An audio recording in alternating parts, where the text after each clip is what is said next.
Hi everyone, my name is Preetisna. Welcome back to my channel. In this video, I'm going to tell you about 10 different pencil shading techniques. So let's get started.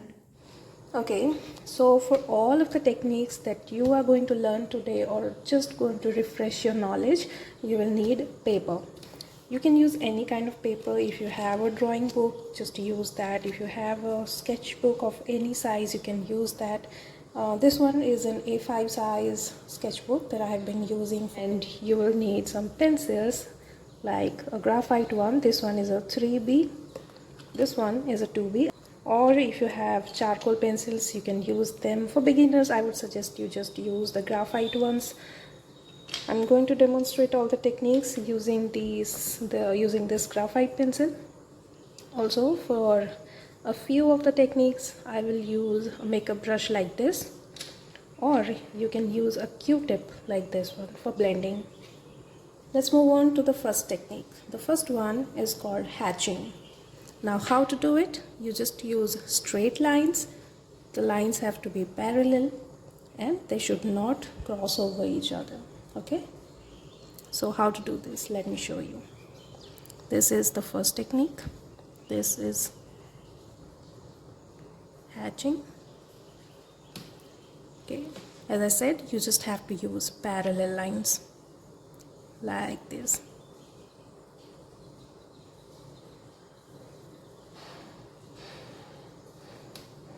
Okay, now for increasing the depth or adding shadows, what do? You use 2, 3 or even more layers, right? Now make the first layer. You can see I have left some gaps in between the lines so that I can go back and add more layers of it. Now for the second layer, if I want to add more shadows, the one thing I'll do is go back and draw lines in between these lines like this.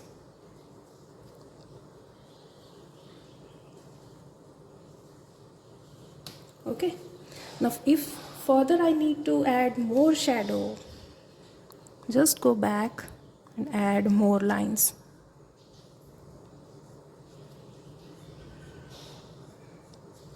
This is the basic hatching technique. Next one is called cross hatching. Now how to do that? You use perpendicular lines. Now first layer is done like this, the basic hatching. The second layer of lines is just perpendicular to these lines. Let me show you. So the second is cross hatching.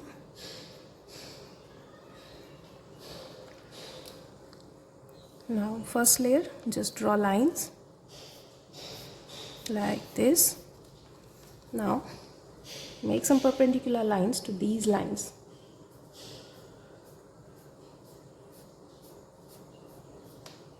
Okay, now if you want to add more shadows, how to do it?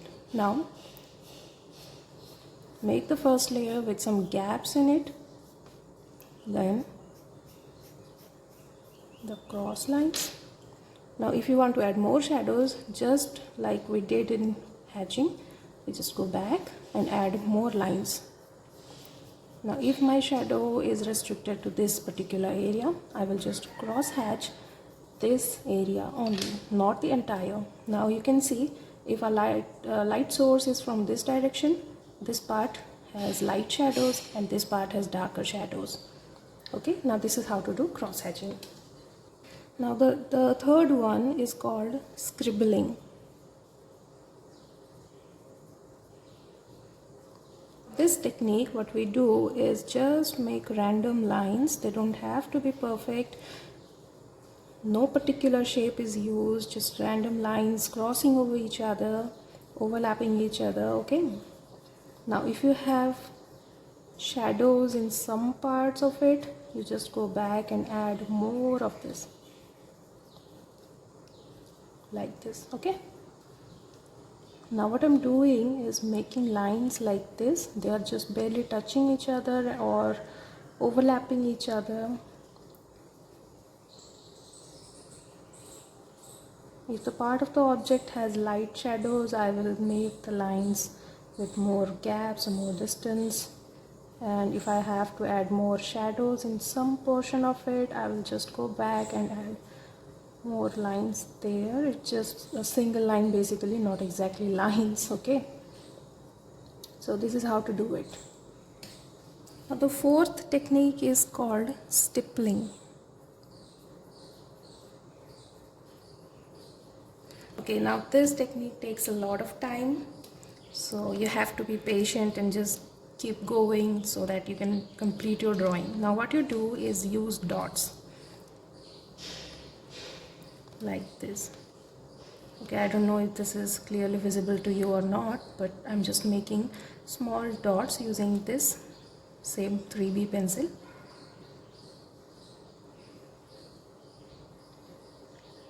Like this. Now if I want to add more shadows, I will just go back and add more dots.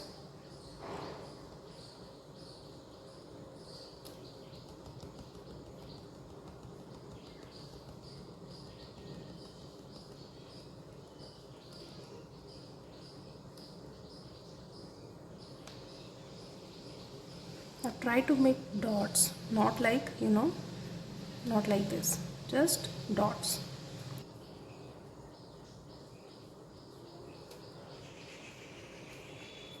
Not like this. Okay, this is how to do it.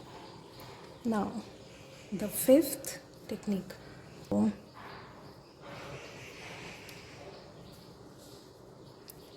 This is called scumbling. This technique we are going to make small ovals.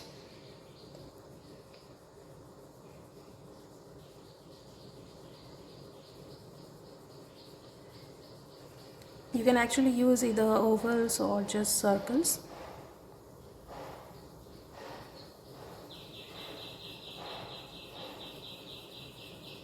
Like this.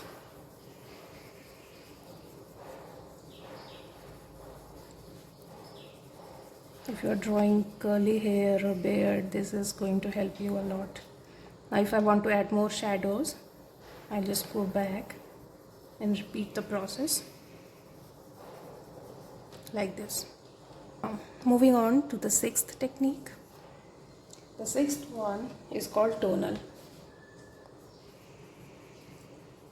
Now this technique is the most important shading technique if you want to draw realistic drawings. Let me just show you. Hold from a distance and just move your pencil.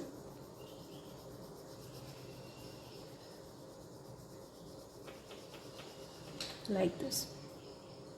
Or if you can hold it just like this, move it back and forth.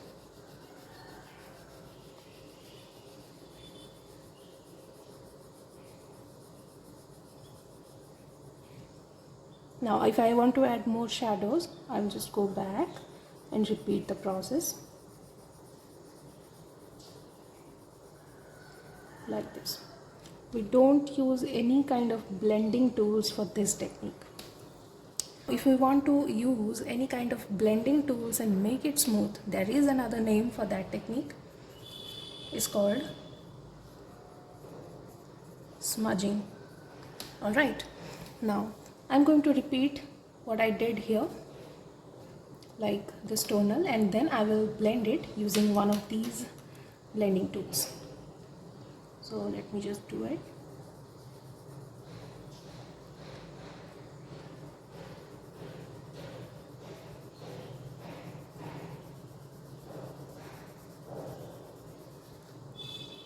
Or like this.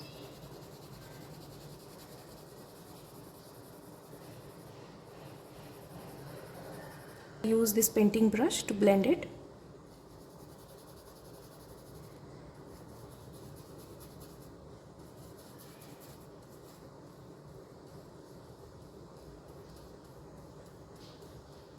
It just smudges the line so that you get a better shading effect. Now if you need, you can go back and add another layer and then again smudge it with your blending tool.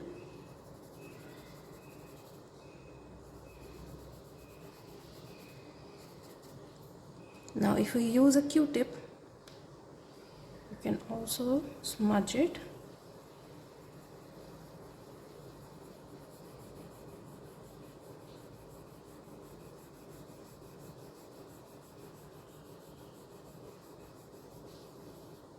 Now this one looks better if you use a charcoal pencil or charcoal stick, whatever you have, that is okay.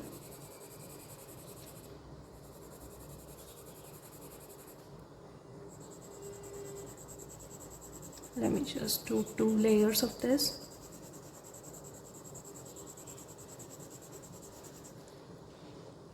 And blend it using a Q-tip.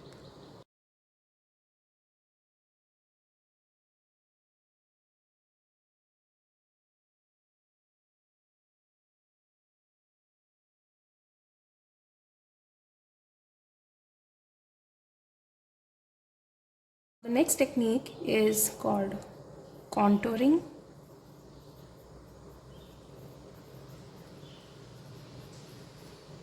Now how to do this? Now this one works for different kind of shapes and different kind of surfaces. If the surface is not a straight one, I mean if it's a sphere, now the surface is a 3D one and there is light direction from here. This part of the sphere will have the highlight and this part will have different light shade and this part will have darker shades. So we will use curved lines like these.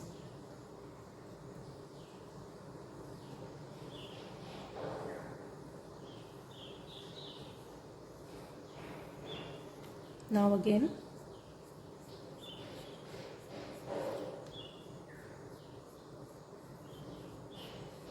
and again. If your surface is a curved one, you use lines like this in this direction, or if you're comfortable, use lines in this direction. Depends on where your light source is. So this is how you do it. Now, like hatching and cross hatching, we have contouring and cross contouring. Okay, the 9th technique.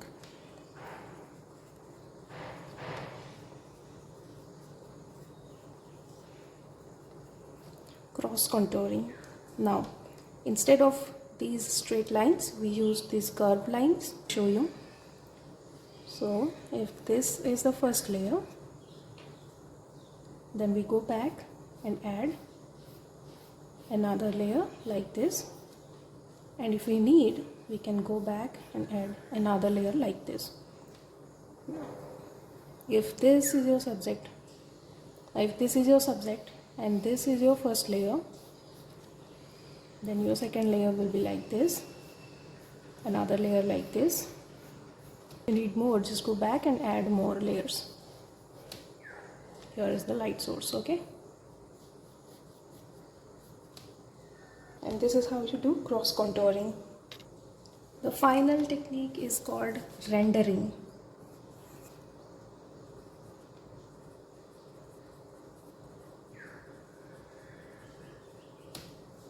You can use just a pencil for doing this, or you can have any kind of eraser. This one is a kneadable eraser. You can use any normal eraser what you have.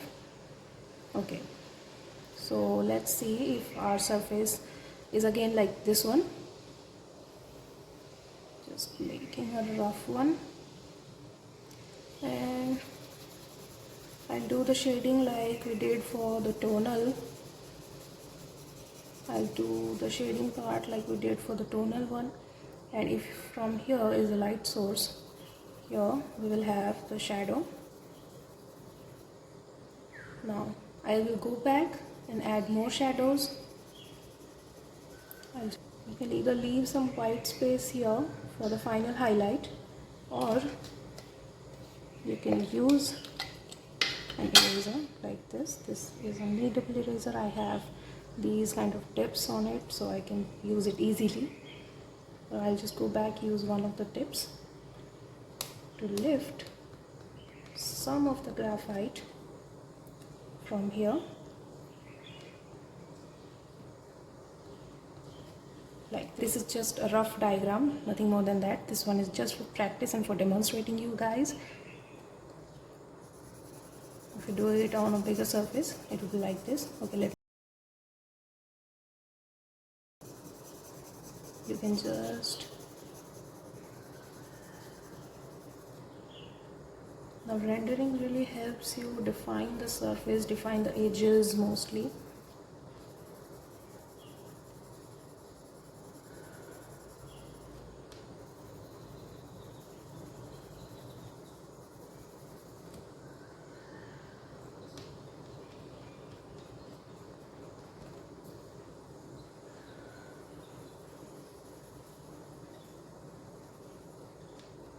Now this looks like here is the edge.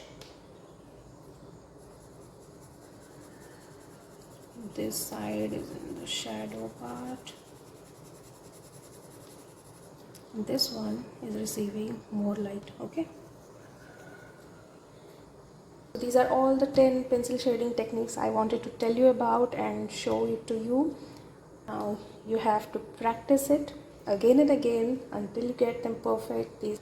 This is one of the most important techniques, that is a tonal one. Whatever realistic drawing you want to make, you are going to use this and some of the smudging. If you learned something new from my video, and if this video was helpful to you in any way, please like this video and subscribe to my channel. It helps me a lot and motivates me to create new videos like this. And please share the video with your friends, and if someone is learning or beginning or just want to learn something new, this is going to help them a lot. Thank you so much for watching. I'll see you in my next video. Bye.